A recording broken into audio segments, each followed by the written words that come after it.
નમસ્કાર મિત્રો, ત્રણેય રાશિના નક્ષત્રો નવા વર્ષ એટલે કે 2025માં ઊંચા રહેવાના છે.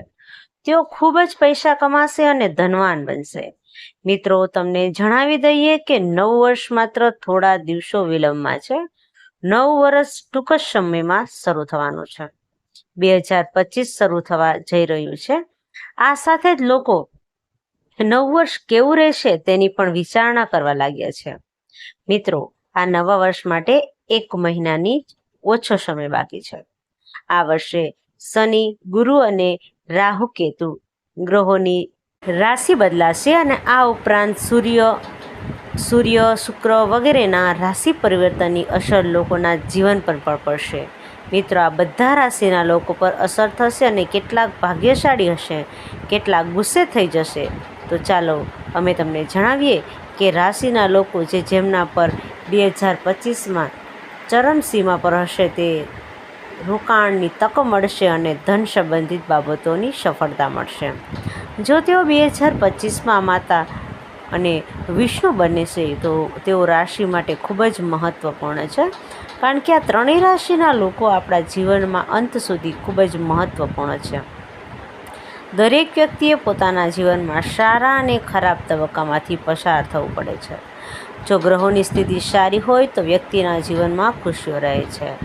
મિત્રો, ચાલો જાણીએ 3 ભાગ્યશાળી રાશિઓ વિશે જેમને 2025માં ખૂબ જ સારા સમાચાર મળવાના છે અને આ રાશિઓ પર દેવી લક્ષ્મી પણ મહેરબાન થવાના છે. તો મિત્રો, આગળ વિડીયોમાં આપણે જણાવીએ કે ભાગ્યશાળી રાશિઓ કોણ છે જેમને દેવી લક્ષ્મીના આશીર્વાદ મળવાના છે. તો મિત્રો, વિડીયોમાં આગળ વધતા પહેલાં ચેનલને સબસ્ક્રાઈબ કરજો અને વિડીયોને દિલથી લાઈક કરજો અને કોમેન્ટ બોક્સમાં જય લક્ષ્મી માતા જરૂરથી લખજો. 1 નંબર ઉપર જોઈએ તો મિત્રો, મેષ રાશિ છે. મેષ રાશિના લોકોને અમે જણાવી દઈએ કે વર્ષની શરૂઆત તમારા માટે ખૂબ જ સારી રહેશે. મિત્રો, નવા વર્ષમાં તમને ખૂબ જ સારા સમાચાર મળવાના છે. તમારા માટે ખૂબ જ સારું જીવનમાં મહત્ત્વપૂર્ણ બદલાવ લાવવાના છો અને મિત્રો, વર્ષની શરૂઆત આર્થિક લાભ સાથે થઈ શકે છે. દેવગુરુનું 3જા ભાગથી થનારું સંક્રમણ તમારા જીવનમાં ખૂબ જ શુભ પરિણામ આપશે અને તમારું નસીબ ચમકશે. આ વર્ષે તમને તમારી મનપસંદ કંપનીમાં નોકરી પણ મળી શકે છે. તમને વ્યવસાયમાં અપાર સફળતા મળવાની છે. તમે આ વર્ષ દરમિયાન સતત આવક મેળવતા રહેશો અને તમને પૈસાની કોઈ કમી નહીં લાગે. આ ઉપરાંત દેવી લક્ષ્મીથી તમારો નવો વ્યવસાય શરૂ કરવા માટે શુભ સમય છે. તમે કોઈ પણ લાંબા ગાળાના રોકાણમાં સારા પૈસાનું રોકાણ કરી શકો છો. આ વર્ષ તમે અપાર સંપત્તિ કમાઈ શકો છો. આ વર્ષે તમારા કામમાં કોઈ અડચણ નહીં આવે. તમારા કામ પૂરા થતા રહેશે અને તમે જે પણ કામમાં હાથ લગાવો છો તે સરળતાથી થઈ જશે. વર્ષ 2025નો મધ્યમ સમય પણ તમારા માટે ખૂબ જ શુભ ફળ આપશે, જે તમારા નામનો મહિમા લાવશે. મિત્રો, તમારા પર દેવી લક્ષ્મીની કૃપા થશે, પરંતુ તે અકબંધ રહેશે, જેના કારણે તમારી આર્થિક સ્થિતિ મજબૂત રહેશે. આ વર્ષે તમને ભૌતિક સુખ સુવિધાઓની કોઈ કમી નહીં રહે. આ વર્ષે તમને તમારા જૂના દેવામાંથી પણ રાહત મળી શકે છે. તમારા આત્મવિશ્વાસમાં જબરદસ્ત વધારો થવાનો છે અને આવનારો સમય તમારા જીવન માટે ખૂબ જ સારો રહેવાનો છે. આ વર્ષે મહિલાઓ માટે પૈસા કમાવાની ઘણી સુવર્ણ તકો લઈને આવશે. આ વર્ષ તમને ઈચ્છિત વૃદ્ધિ મળી શકે છે. જો તમે તમારો પોતાનો વ્યવસાય શરૂ કરવા માગો છો તો તમને તેમાં ચોક્કસ સફળતા મળશે. તમે વિદેશથી પણ આર્થિક લાભના સંકેતો જોઈ રહ્યા છો. વિદ્યાર્થીઓ માટે વર્ષના અંતનો સમયગાળો ખૂબ જ સારો અને અદ્ભુત રહેશે. શિક્ષણ ક્ષેત્રે તમારી મહેનતનું શુભ ફળ મળશે. આ ઉપરાંત તમને તમારા બાળક તરફથી કોઈ સારા સમાચાર સંભળાવવા મળી શકે છે. મિત્રો, તમારું નવું જીવન તમારા માટે ખૂબ જ સારું રહેશે. અને સ્વાસ્થ્યની વાત કરીએ તો ગયા વર્ષની સરખામણીમાં તમારું સ્વાસ્થ્ય ખૂબ જ સારું રહેવાનું છે. આ વર્ષે ફક્ત ખુશીઓ જ રહેશે.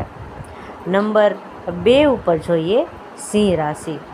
સિંહ રાશિના લોકોને જણાવીએ કે 2025ની શરૂઆત તમારા જીવનમાં માત્ર ખુશીઓ જ ખુશીઓ લઈને આવવાની છે.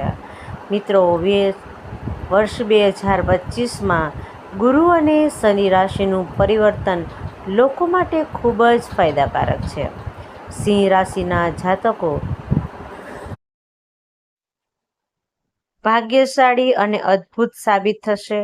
ગુરુના રાશિચક્રમાં પરિવર્તનને કારણે તમને સમયાંતરે સુખ મળતું રહેશે. અમે તમને એ પણ જણાવી દઈએ કે તમે તમારી કારકિર્દી અને વ્યવસાયમાં નવી ઊંચાઈ પ્રાપ્ત કરવામાં સફળ થવાના છો. ભાગ્ય તમારા સાથમાં રહેશે, જેના કારણે તમારા પ્રયત્નો વધુ સ્થિર થશે. દેવગુરુ બૃહસ્પતિજીની કૃપાથી તમારી આર્થિક સ્થિતિમાં સુધારો જોવા મળશે, જેના કારણે તમારા પરિવારમાં વર્ષ 2025માં તમારા ઘર ધન ધાન્યની કમી રહેશે નહીં. અમે તમને જણાવી દઈએ કે નોકરી કરતા લોકોને નવા લાભો મળશે. તમને સારી નોકરીની ઓફર મળી શકે છે અને તમને અચાનક આર્થિક લાભની 1થી વધુ તકો પણ મળશે. આવનારું વર્ષ રોકાણની દ્રષ્ટિએ તમારા માટે ખૂબ જ નસીબદાર સાબિત થવાનું છે. જે કામ અધૂરા હતા તે નવા વર્ષમાં ચોક્કસ પૂર્ણ થવાના છે. વિદ્યાર્થીઓ માટે આ સમય ઘણો જ લાભદાયી રહેવાનો છે. આ સમય દરમિયાન આપવામાં આવેલી પરીક્ષાઓમાં તમને સફળતા મળશે. માર્કેટિંગ અને મીડિયા ફિલ્ડ સાથે જોડાયેલા લોકો માટે આ વર્ષ ખૂબ જ ભાગ્યશાળી રહેવાનું છે. મે 2025થી દેવગુરુ શ્રી રાશિના 11મા ઘરમાં પસાર થવાના છે. આનો અર્થ એ છે કે તમે નાણાકીય સ્થિતિ ખૂબ જ સારી થવાની છે. તમારી આવક અને તમારી બરકત છે એમાં જબરજસ્ત ઉછાળો થવાનો છે અને તમારા પ્રેમ જીવનમાં પ્રેમના નવા ફૂલો ખીલવાના છે. જેઓ કુંવારા છે તેઓના લગ્ન પણ જલ્દી થવાના છે અને દેવદુગની ગુરુનું સંક્રમણ તમારા માટે ફાયદાકારક સાબિત થવાનું છે. તમને પૈસાની અછત નહીં લાગે અને જેઓ શેર બજારમાં અથવા તો લોટરીમાં રોકાણ કરે છે તેમને શરૂઆતના મહિનાઓમાં જંગી નફો મળવાનો છે.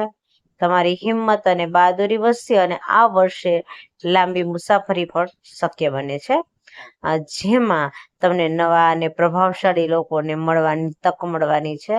અને સ્વાસ્થ્યની વાત કરીએ તો તમારું સ્વાસ્થ્ય પણ સારું રહેવાનું છે. 2025માં દેવી લક્ષ્મીની કૃપા તમારા પર બની રહેશે. હવે જોઈએ 3 નંબરમાં તુલા રાશિ.